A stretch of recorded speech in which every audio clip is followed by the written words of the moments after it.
नमस्ते सेठी sir, good evening. स्वागत है आपका इंडियन बिजनेस टीवी पर। नमस्कार प्रिया जी। धन्यवाद। तो सर, बाजार में फिर से नरमाई देखी। कल बाजार हल्का सा नीचे था, आज भी सेम हुआ है। सेंसेक्स जो है 287 पॉइंट्स नीचे रहा एट 83,409। निफ्टी 88 पॉइंट्स नीचे क्लोज हुआ at 25,453। Active stocks for today: Infosys, Bharti Airtel, HDFC Bank, ICICI Bank and TCS. Top five gainers for today: Tata Steel, JSW Steel, Asian Paints, UltraTech Cement and Maruti Suzuki. Top five losers for today: Shriram Finance, HDFC Life, IndusInd Bank, Bajaj Finserv and Larsen। आज Sensex 25,500 के नीचे close हुआ है, mainly because realty और financials जो है वो नीचे नजर आए हैं। दिन में गेन्स नजर आए थे, लेकिन प्रेसिडेंट डोनाल्ड ट्रंप से जो न्यूज आई है कि वो जुलाई 9 की डेडलाइन जो है टैरिफ की, उसको और एक्सटेंड नहीं करेंगे। उसके बाद हमने बाजार को नीचे देखा है, एक नरवाई नजर आई है बाजार में। सेठी सर, आप बाजार के बारे में कुछ कहना चाहेंगे before I play the corporate news? नहीं, बाजार धीमी गति से चल रहा है, गिरावट भी नहीं है, हम्म। तेजी भी नहीं है, स्टेबलाइज हो रहा है। जी। सेटल डाउन हो रहा है। जी। और अभी बड़ी बड़ी खबरें आनी बाकी हैं, जैसे आपने बताया 9 जुलाई को हम्म। जो डेट है, हम्म। ये सारी जो। जी। तो बहुत ज्यादा उतार चढ़ाव नहीं है बाजार में। सुनते हैं कॉर्पोरेट न्यूज और उसके बाद हम ईटीएफ गोल्ड के बारे में बात करेंगे। तो कॉर्पोरेट न्यूज। आईपीओ और ग्लोबल नीतियां। एचडीबी का 1.5 बिलियन डॉलर आईपीओ दर्शाता है कि भारत में बड़े निवेश प्रस्तावों के लिए निवेशकों की मजबूत रुचि बनी हुई है। डोनाल्ड ट्रंप ने 9 जुलाई की टैरिफ डेडलाइन को बरकरार रखा, साथ ही जापान की आलोचना भी की। ऑटोमोबाइल और निर्माण। hyundai मोटर इंडिया ने जून माह में 60,924 यूनिट्स बेची और FY26 की पहली तिमाही में 1,80,399 यूनिट्स की बिक्री दर्ज की, 13% की वार्षिक वृद्धि दर्शाता है। एफकॉन्स इंफ्रास्ट्रक्चर को रिलायंस इंडस्ट्रीज से जामनगर, गुजरात में सिविल और स्ट्रक्चरल इरेक्शन कार्य हेतु प्रतिबद्धता पत्र प्राप्त हुआ। अधिग्रहण और विस्तार। जेन टेक्नोलॉजीज ने तीसा एरोस्पेस प्राइवेट लिमिटेड में 76% हिस्सेदारी का अधिग्रहण पूरा किया। अदानी डिफेंस सिस्टम्स ने एयरवर्क्स इंडिया इंजीनियरिंग पीवीटी एलटीडी में 85.1% हिस्सेदारी प्राप्त की। कॉनकॉर्ड बायोटेक ने स्टेलन बायोटेक आईएनसी यूएसए में $1,500 का इक्विटी निवेश किया। दवा और स्वास्थ्य क्षेत्र। एस्ट्रेजेनेका फार्मा इंडिया को भारत सरकार से दुर्वालुमब दवा के आयात, बिक्री और वितरण की मंजूरी प्राप्त हुई। लिंकन फार्मास्यूटिकल्स का गांधीनगर में नया उत्पादन प्लांट ट्रायल सफलतापूर्वक पूर्ण कर चुका है। 1 से 2 वर्षों में चालू होने की उम्मीद है।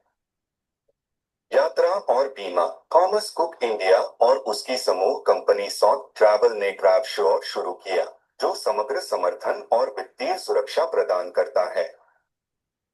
मेरे आईटी यहाँ से और चलाऊं बैंकिंग अनुबंध। Virtual Galaxy madam? इन्फोटेक को उस्मानाबाद जिला केंद्रीय सहकारी बैंक से रिन्यूअल परचेस ऑर्डर प्राप्त हुआ।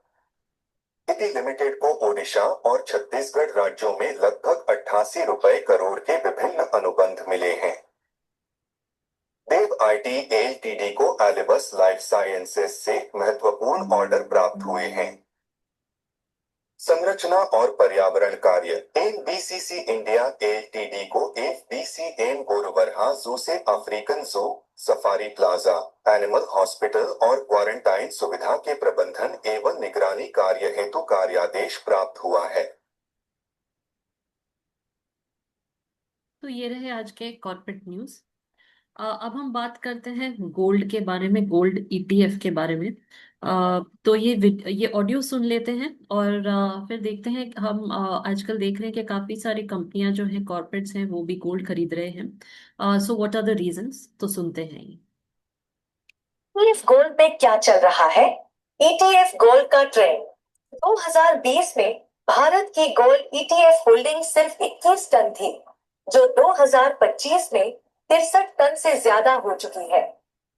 वैश्विक स्तर पर 2025 की पहली तिमाही में गोल्ड ईटीएफ की मांग 3 साल की सबसे ऊंची रही। इसका मुख्य कारण सुरक्षित निवेश की खोज और बढ़ती कीमतें हैं। पैसिव फंडों में तेजी और ईटीएफ में निवेश ने बाजार में जोखिम से बचने की प्रवृत्ति को दिखाया। केंद्रीय बैंकों की गोल्ड खरीद में हिस्सेदारी। केंद्रीय बैंक वैश्विक गोल्ड डिमांड का लगभग 25% हिस्सा। केंद्रीय बैंकों की गोल्ड खरीद में हिस्सेदारी। केंद्रीय बैंक वैश्विक गोल्ड डिमांड का लगभग 25% हिस्सा रखते हैं। ज्वेलरी और फिजिकल इन्वेस्टमेंट के बाद तीसरे स्थान पर। 2024 में उन्होंने 1180 टन गोल्ड खरीदा और 2025 में भी लगभग 1000 टन खरीदने का अनुमान है। कंपनियों का गोल्ड की ओर रुझान क्यों? गोल्ड में निवेश कंपनियों को पूंजी संरक्षित रखने, महंगाई और मुद्रा अवमूल्यन से बचाव करने में मदद करता है। इसकी उच्च लिक्विडिटी और स्थिर मूल्य इसे आकर्षक बनाते हैं। जैसे जैसे वैश्विक मुद्राएं कमजोर होती हैं, गोल्ड निवेश का मुख्य विकल्प बनता जा रहा है। गोल्ड खरीदने वाले नए लोग कौन हैं? अब सिर्फ बैंकों और कंपनियों ही नहीं, बल्कि हाई नेटवर्थ व्यक्ति, संस्थागत निवेशक और रिटेल निवेशक भी गोल्ड की ओर बढ़ रहे हैं। डिजिटल प्लेटफॉर्म्स और ईटीएफ्स ने इसे आम निवेशक तक पहुंचाया है। ईटीएफ गोल्ड क्यों शुरू हुआ? इसका विकास और फायदे नुकसान। उद्देश्य: गोल्ड में निवेश को आसान, सस्ता और लिक्विड बनाना। विकास: राजनीतिक जोखिम और बाजार अस्थिरता के दौरान ईटीएफ में तेजी देखी गई। फायदे: आसान ट्रेडिंग, फिजिकल स्टोरेज की जरूरत नहीं, पारदर्शी मूल्य निर्धारण, कम खर्च।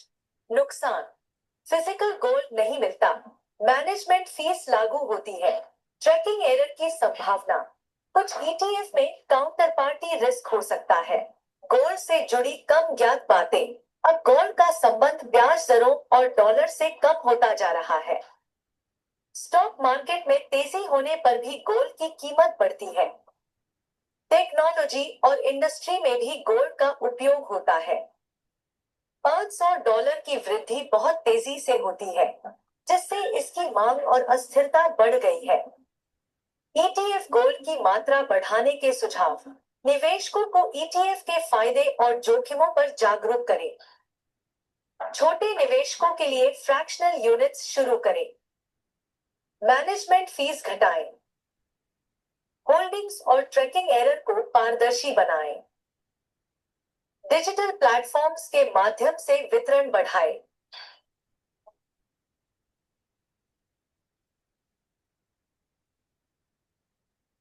तो ये था गोल्ड ईटीएफ के बारे में। देखे तो ग्लोबली गोल्ड की डिमांड जो है वो बढ़ गई है सेंट्रल बैंक्स के कारण, जो कि जिनका 25% बाइंग बढ़ गया है ग्लोबली। इन्वेस्टर्स भी ज्यादा इन्वेस्ट कर रहे हैं क्योंकि it is protection against inflation. और 63 टन्स जो है वो इंडिया में ईटीएफ होल्डिंग्स हैं इन द ईयर 2025। काफी सारे इन्वेस्टर्स भी इसे प्रेफर करते हैं क्योंकि इसे स्टोर करना आसान है। डिजिटल प्लेटफॉर्म्स ने ईटीएफ को आसान बना दिया है। तो सर, आप इस विषय के बारे में क्या कहना चाहेंगे? नहीं भी इतनी जानकारी दी, हमें लग रहा था कि गोल्ड तो पब्लिक ने खरीद लिया, अब कौन खरीद रहा है। हम्म। तो सेंट्रल बैंक पब्लिक के बाद आए हैं इस बार। जी। क्योंकि जब ये नए वार की ये सब गतिविधियां हुई तो लोगों को ध्यान गया कि भी गोल्ड चाहिए चाहिए। हम्म। डॉलर गिरना चालू हुआ। हम्म। उस तरह से बहुत आकर्षक बन गया है भी है गोल्ड। हम्म। तो जी। अभी इसकी आगे भी बढ़ने की संभावनाएं एक्सपर्ट बता रहे हैं। जी। तो अगर निवेशक इन्वेस्ट करना चाहते हैं ईटीएफ में, तो इसके एडवांटेजेस भी हैं और रिस्क भी हैं, तो आपको ये ध्यान में रख के फिर इसमें इन्वेस्ट करना है। मैनेजमेंट फीस इसकी कम होती है, ट्रांसपेरेंट होल्डिंग्स हैं, इसको स्टोर करना इजी होता है थ्रू डिजिटल प्लेटफॉर्म्स। तो अपनी तरफ से एक जांच करके फिर इन्वेस्ट कीजिए, लेकिन इन्वेस्ट जरूर कीजिए। तो ये था गोल्ड ईटीएफ्स के बारे में। कल इसी तरह हम किसी और विषय पे चर्चा करेंगे। Thank you for joining us today. Namaste. Namaste, Seti sir. नमस्कार भैया।